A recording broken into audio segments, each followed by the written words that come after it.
Vous parlez français? Ok. Mais est-ce que vous connaissez ces expressions que les Français utilisent tous les jours? Attention, je ne parle pas des expressions que l'on apprend dans les livres. Je parle des expressions que les Français utilisent vraiment dans la vie quotidienne. Si vous voulez parler français naturellement, vous devez absolument connaître ces expressions. Alors, peut-être que vous les connaissez déjà. On va vérifier ça tout de suite avec un test. Si vous obtenez 7 sur 7, félicitations, votre niveau de français est excellent. Si vous obtenez entre 6 sur 7 et 5 sur 7, votre niveau de français est très bon. Je préfère vous informer que ce test est beaucoup plus difficile que vous ne le pensez car même les étudiants avancés échouent. Alors, est-ce que vous allez y arriver? On va voir ça tout de suite. On commence tout de suite avec la première question. Avoir la flemme, ça signifie A. Ne pas avoir de motivation pour faire quelque chose. B. Être malade. Ou C. Avoir beaucoup d'opportunités. Avoir la flemme, ça signifie A. Ne pas avoir la motivation de faire quelque chose. Par exemple, oh là là, j'ai trop la flemme de travailler aujourd'hui. Avoir la flemme de plus infinitif. J'ai trop la flemme de travailler. J'ai trop la flemme de faire mon ménage. Est-ce que toi, aujourd'hui, tu as la flemme de faire quelque chose?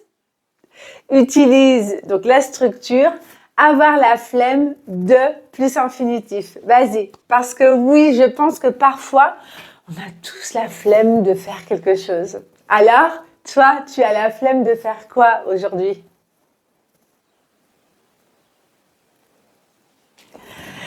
Allez, super, on continue avec la question numéro 2. Être à la bourre, ça signifie A. Être bousculé. B. Être fatigué. Ou C. Être en retard.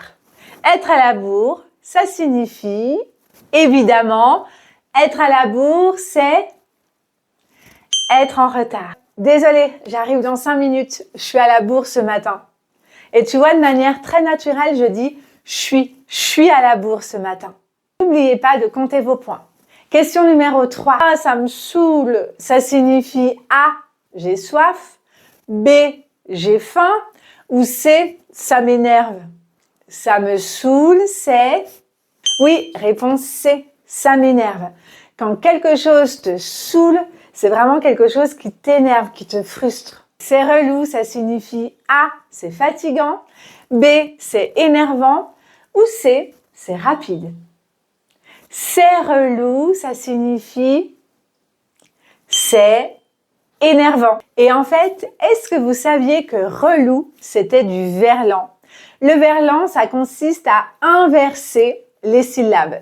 Eh oui, le français est tellement facile qu'on a décidé de le rendre encore plus compliqué en inversant les syllabes. Et en fait, relou, si vous remettez les syllabes dans l'ordre, ça devient lourd.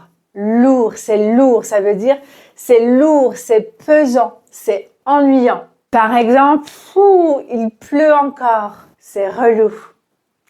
Dans les commentaires, écrivez des mots que vous connaissez qui appartiennent au verlan. Je suis sûre que vous connaissez des mots comme c'est ouf, une meuf. Est-ce que vous connaissez d'autres mots? Que signifie je suis claqué? A, je suis impatient. B, je suis fatigué. Ou C, je suis perdu. Ah, j'ai eu une grosse journée aujourd'hui, je suis claquée. Claquée, ça signifie je suis fatiguée. La question 6, elle n'est vraiment pas facile. Est-ce que vous allez y arriver? On va voir. Être en roue libre, ça signifie A, être en vacances. B, agir sans contrôle. Ou C, être très organisé. Être en roue libre, ça signifie B, agir sans contrôle. En ce moment, il est en roue libre. Il fait n'importe quoi. Question ultime, si vous connaissez cette expression, alors votre français est très naturel. Ça passe crème, ça signifie c'est difficile. B, ça ne fonctionne pas très bien. Ou C, ça se déroule très facilement. Ça passe crème, ça signifie... Réponse C. Bravo à vous d'avoir pris le temps d'enrichir votre vocabulaire.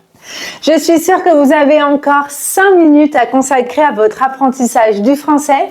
Donc, je vous recommande cette vidéo juste ici et n'oubliez pas de vous abonner. À très vite!